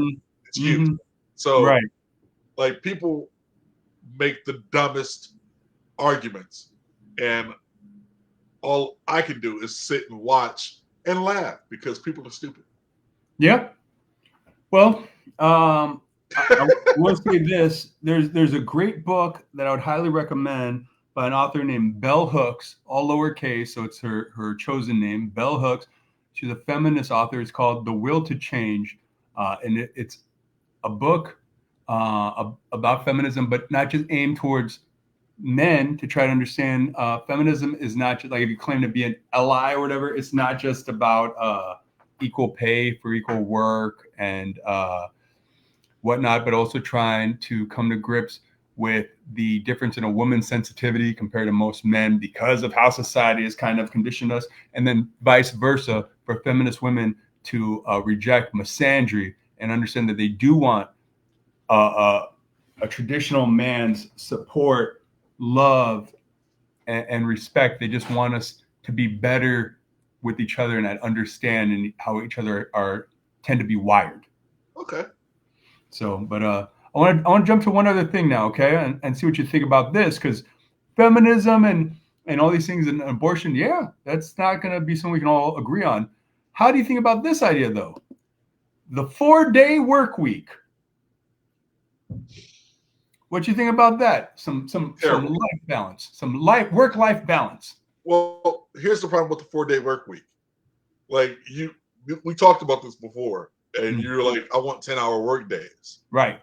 Right. So 4 10-hour days is still 40 hours out of your week. No matter how you put it, still 40 hours. And even with a 10-hour work day, you're still at work for 11 hours. At so least. now you're given, because you have to have your 1 hour lunch. It's mandated. So you're at work for 11 hours. You're spending 1 hour driving to work, 1 hour leaving work. So that's now 13 hours at work. And you have 24 hours in a day. So you have 11 hours to live. Oh, wait, 8 of those are for sleep. Now you have 3 hours in a day for yourself. 3 hours will drive you nuts. But that's why you get your 3 days during the week. Right now, we're only getting 2. That's not enough. One of those days is spent just prepping for the week. As soon as I jump off this with you, you know what I got to do? Prep up for the week. Really? Yes. I don't do any of that. I got shit to do for tomorrow. I got to get myself ready. Like I wake up like tomorrow morning. I'm going to wake up at 5:30. Going to drive to the nearest store and do some Instacart until 12. Okay. And after 12, well, I'm gonna have to go to the gym and come back here and work out because I got a doctor's appointment. But usually I don't do anything until it's time to go do stand up. So yeah, you have to be able to make your day the way you want it to. Like if a 10-hour work day isn't 10 hours. An 8-hour work day isn't 8 hours. You're sacrificing more than that time. So if you have 72 hours free, right? And you're spending one of those days prepping and one of those days recovering, and you only have one free day, that one free day is still not enough. Like what you need is a 4-day work week that is 8 hours but still pays a livable wage. Wow. See, you're taking it somewhere where, I mean, I'm not going to argue with you. If I can make as much on 32 hours and we can make this work, beautiful. Yeah, like that's part-time. Right. Now you work part-time, and if you work part-time, you don't get health insurance. Yeah. Okay. So the way this society, this civilization, the United States is set up, is built for the working class to fail. Capitalism. Again, capital first. We aren't social. It ain't about that. It ain't about the community. They're about the money first. Well, the thing is, we are socialists. People think we are, and we are. Everything we do is socialism. We pay taxes, socialism. We get a 401k, socialism, because you fire department, police department, everything office. Is socialism. Everything is. One of my old coworkers, when he made it to 70, he made 60 when he turned 67, and he started getting Social Security checks. I started calling him a socialist because he was staunch Republican, and he hated it. I was like, "How's that socialism going?" And he was like, "Man, I earned it." I'm like, no, you didn't. You didn't earn it. You earned the paycheck you get here, socialist. And he hates that. That's hilarious. That's not good. Okay, so then how about this? This was Bernie's big platform. Universal health care. Healthcare as a right. Obama tried to institute it. Universal health care. Everyone can get their medical needs met and taken care of. Well, Obama tried, but when he had the supermajority, he didn't have it at the time because Al Franken was being held up by the Republicans. They made sure that Ted Kennedy died before they let Al Franken in, so he didn't get the supermajority of 61 votes. So he never had it. So he was never able to do the universal health care. Now, had he had the votes, that they not been protesting the entire time and, playing the game, as it were, then we would have universal health care. We would have it. But one of my biggest issues, and I was a Bernie guy, but one of my big issues with Bernie is no matter what the conversation was about, he'll work healthcare into the conversation. He should have. Oh man, I was like, come on, man, we know this part. I heard this one already. Beat that drum so the dumb people can understand it. Okay. You keep repeating yourself so that your brand is one thing. Because now it's been 8 years, 10 years since Bernie ran. You still remember he was all for universal health care. Right. Fair enough. You don't know. Can you tell me what Hillary Clinton was for in her running up? No. She had no brand. She had no brand. No, if you have a brand, people vote for you, and especially if they love that brand. Obama had hope and change. Right. Yeah. Nothing else. He had nothing else. Right. Hope and change, and he won because his brand was great. Trump won because he had a built-in audience of people that loved this TV show, and that's who we voted for. I always said other people voted for. Way back when he was on The Apprentice, I was like, oh, this is what they mean when they talk about the white devil. I knew back then. I was like, it's this motherfucker right here. This is the white devil. Look, it's Macaulay Culkin's fault that we have Donald Trump as president. I won't argue. I can't argue.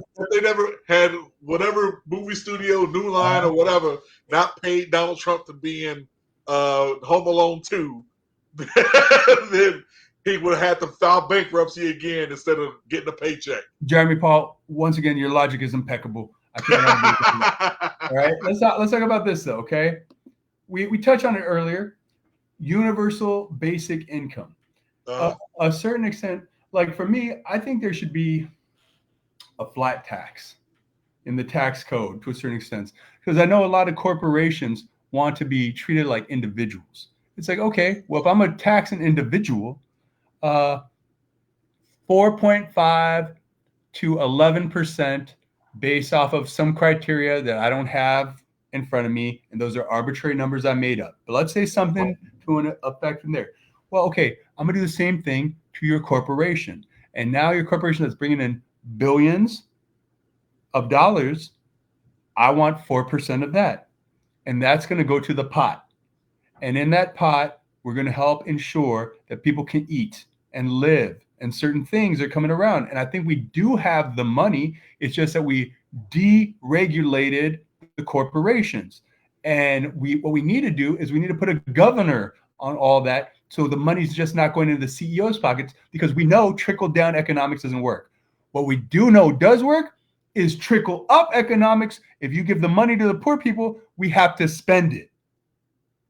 Yeah, because the rich people make everything so expensive just so you can live. So that's what ends up happening no matter what. So then it seems to me like everybody wins in this narrative. It's just that people don't want to hear that you have to give up millions and millions of dollars. For me, I think I don't need an individual to make more than 20 million a year.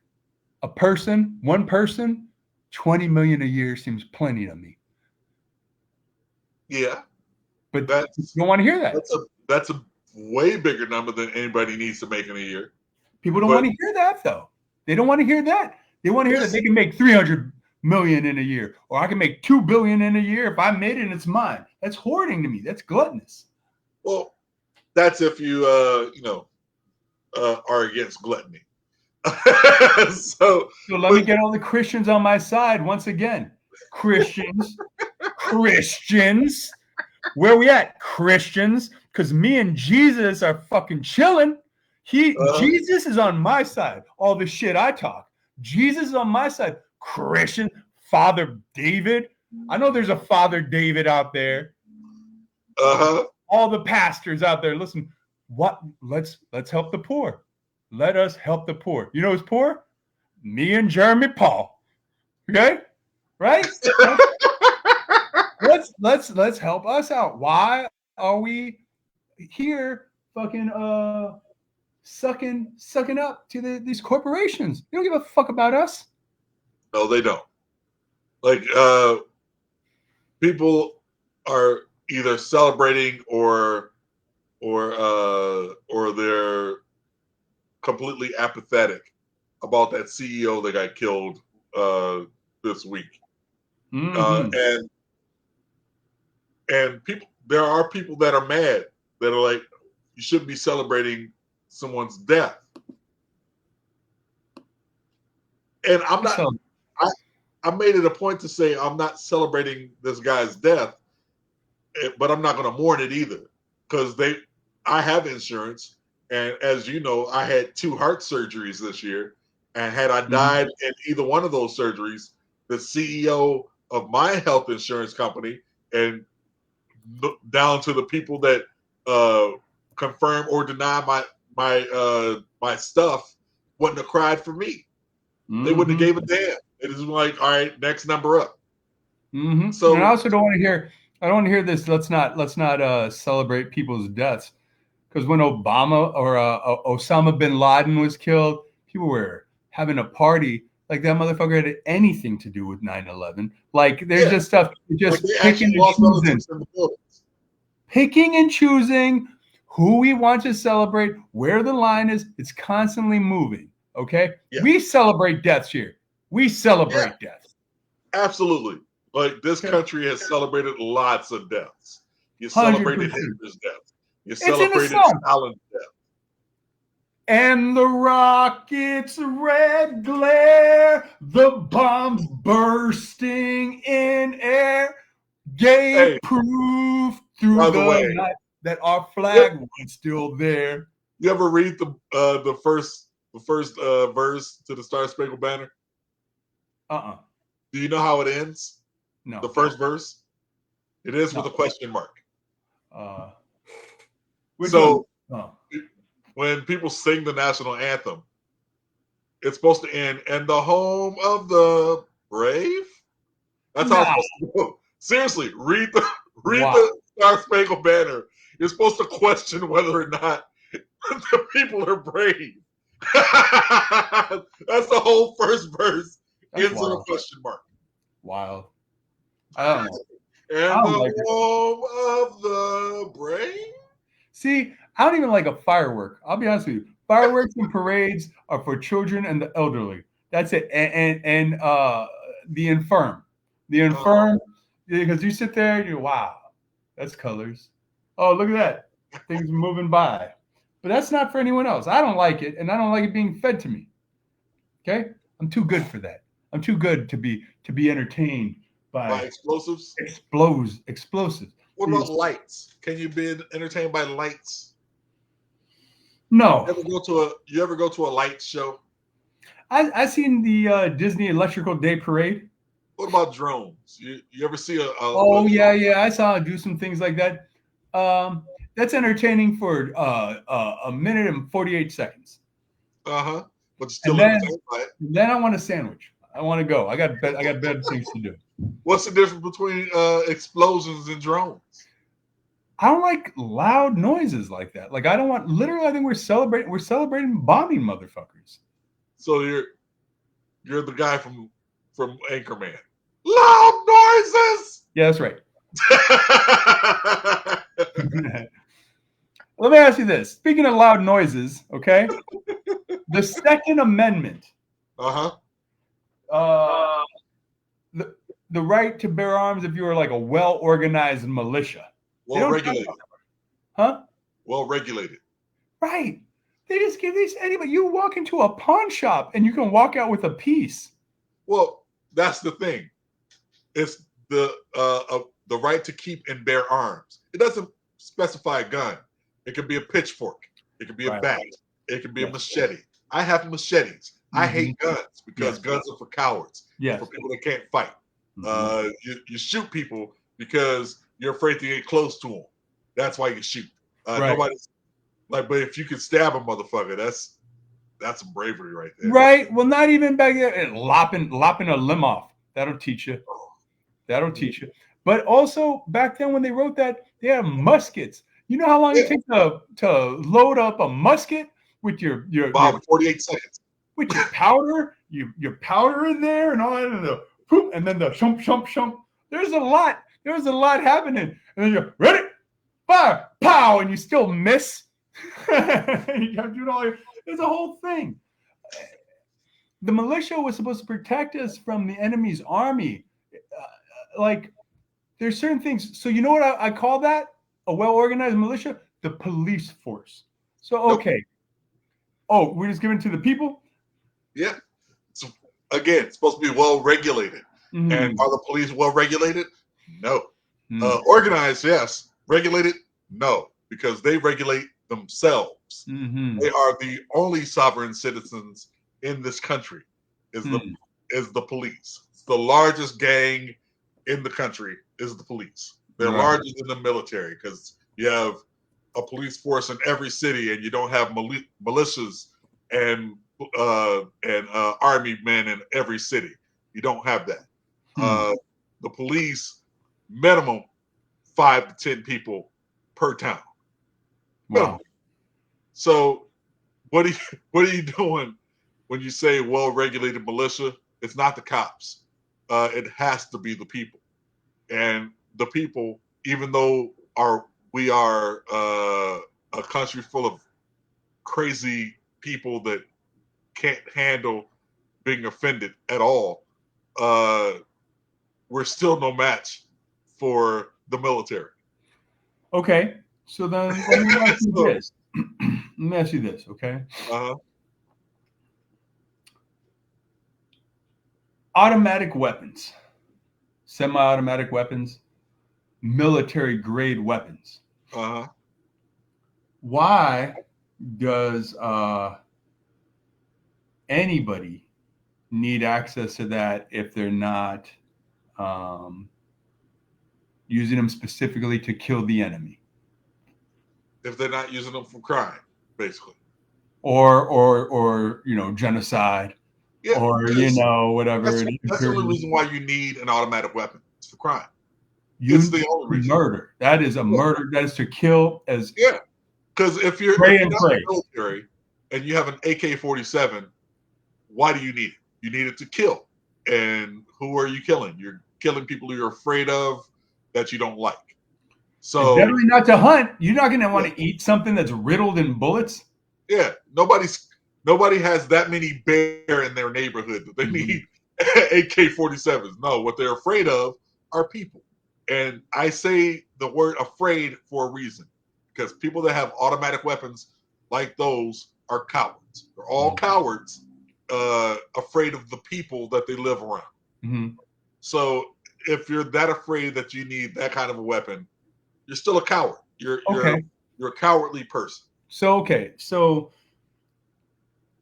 And if you're that afraid, by the way, if you're that afraid that the military is coming to take you down and take your weapons, and they haven't done it yet when you were weaker and they were stronger and you had worse weapons than they have then you're an idiot along with being a coward. Mm-hmm. Mm-hmm. Well, let me ask you this now. I like guns. Okay, and I got lots of friends. I got friends. Yeah, I do. I got friends who pack a lot of. They got arsenals. Yeah, and I don't know why. It's some of it seems a little unnecessary. I don't know exactly why they do what they do.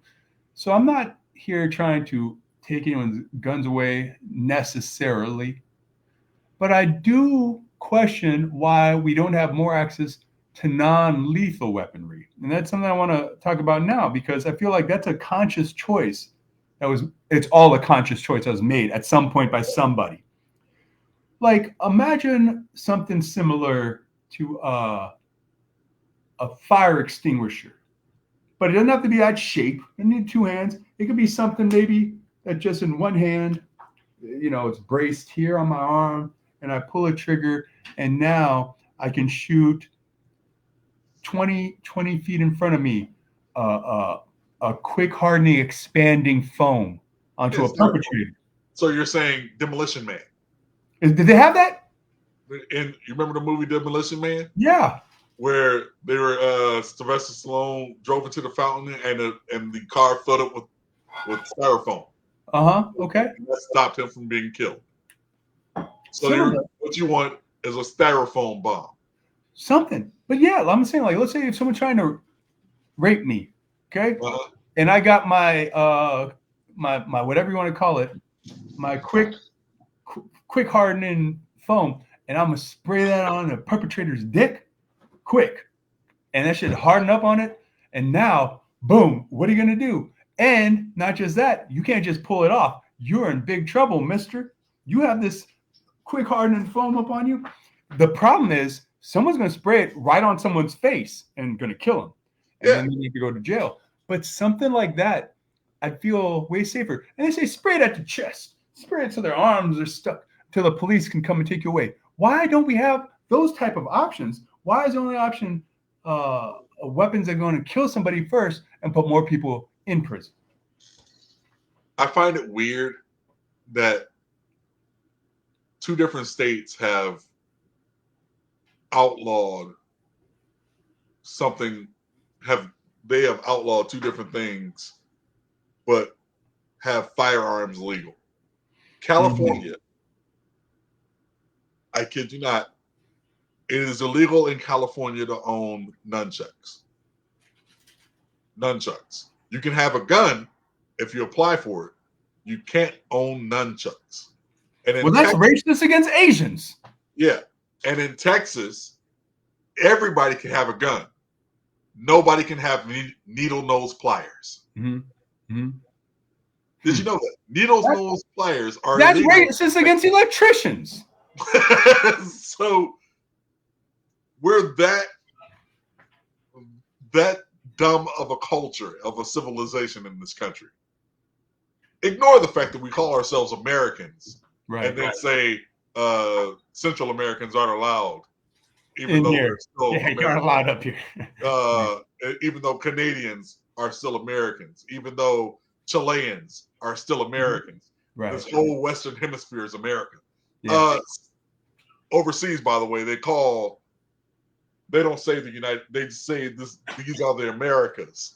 They don't go North America and South America. They just say the Americas. Mm-hmm. So all of this is America. There are 37 countries in America.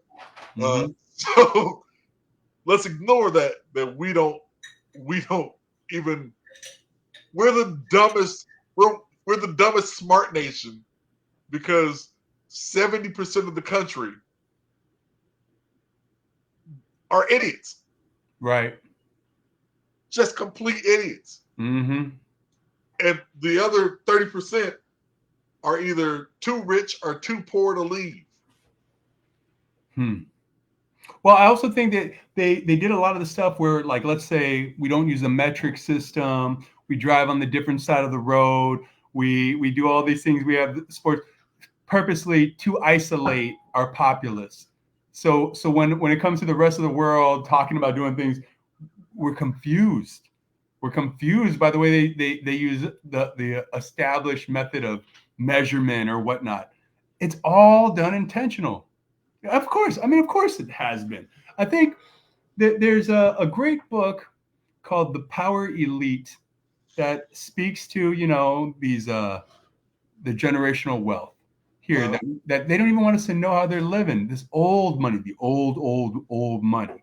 Yeah. We don't know anything about it. They're the ones I think created this structure that we're in. Which brings me to what I think I want to bring is the final talking point, because we're approaching we just hit 1 hour 54 minutes, and I think 2 hours is probably more than enough time. I think 15 minutes is about the most we're going to get out of most viewers. But there's some good stuff in here, and I thank you very much for coming on and discussing this stuff with me today, because no problem. I think it helps me make sense of things in my head. I hope it was good for you as well to talk some of this stuff out, and then for our viewers, I think it helps to have these viewpoints really discussed in a way that's non-argumentative. Yeah. briefly what we had brought up earlier, but I want to just close on is when we had talked about what is it called? Campaign.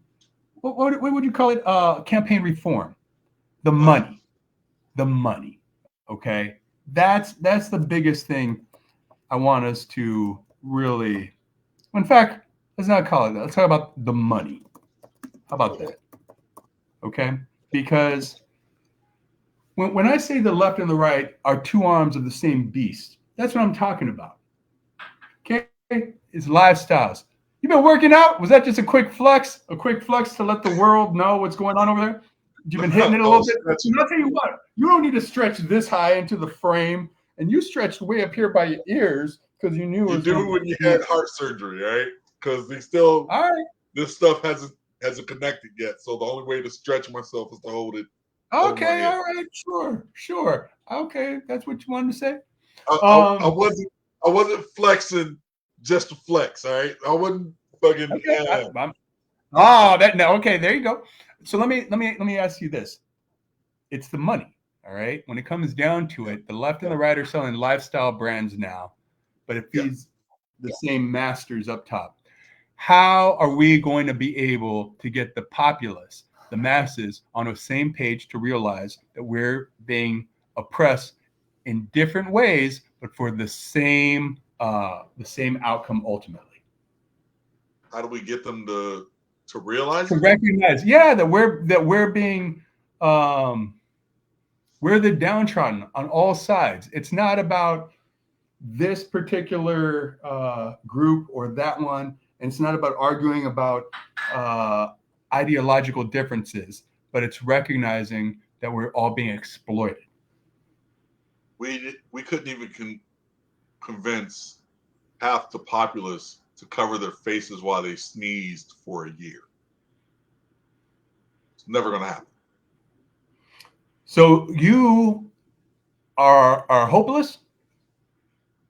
It's not that I'm hopeless. It's just I don't feel like wasting my time trying to convince dumb people to do what's best for them. Okay, and as much as I hate that, part of why I moved up to Portland recently was I had an idea that I was going to help kind of try to organize a little group that they had up there that claimed to be anti-fascist. I'm like, I'm anti-fascist. Okay, we're going to do we're going to fight against the fascists? Cool. And I quickly realized that no, those are anarchists. Yeah. They're not anti-fascist. They're anti-authority. They're anti-rule. And they want to they're closer to a libertarian ideology than anything. Oh, really? It just was anarchy, and I'm like, I can't work with that. Yeah, it's a bunch of people that watched V for Vendetta and wanted to implement those rules. All right. Well, on that depressing note, wait. What? We still have to talk about the books, not my books, but the three. I really wanted to discuss you said in your email the three books that influenced your perspective. There are three huge books. We're at 158, so we might have to figure out another time. But no, we're gonna speed run it. Okay. All right. So yours were. I just want to name the titles. People's History of the United States by Howard Zinn. That's right. Power Elite by C. Wright Mills. That's right. And The Devil's Chessboard by David Talbot. Yeah. Right? Yeah. So mine would be Where the Red Fern Grows. Uh-huh. The Dictionary. Yeah. And funny enough, Bunnicula. What the hell's a bunnicula? Bunnicula was a rabbit that was a vampire. Bunnicula. Yeah. Yeah. Okay. Those two books influenced me in so many different ways to be the person that I am now, because Bunnicula is completely absurd. Completely. I love it. But the paranoia that those characters in that book revealed to themselves over a rabbit draining the life out of celery. is the kind of things that dumb people talk about now. It prepared me for the dumbness that I always have to deal with, and prepare myself that people are dumb enough to think a bunny is a vampire. Folks, you can find Jeremy's books, Memoir of an Immortal, Miguel, The Search for Stila, and Brian, The Guide to, is it Vasilis? Vasilius on Amazon or wherever books are sold. Jeremy, thank you so much for joining us today, having this conversation. I appreciate you. I love you. I'm proud to be your friend. So until next time, be easy, everybody. We're gone.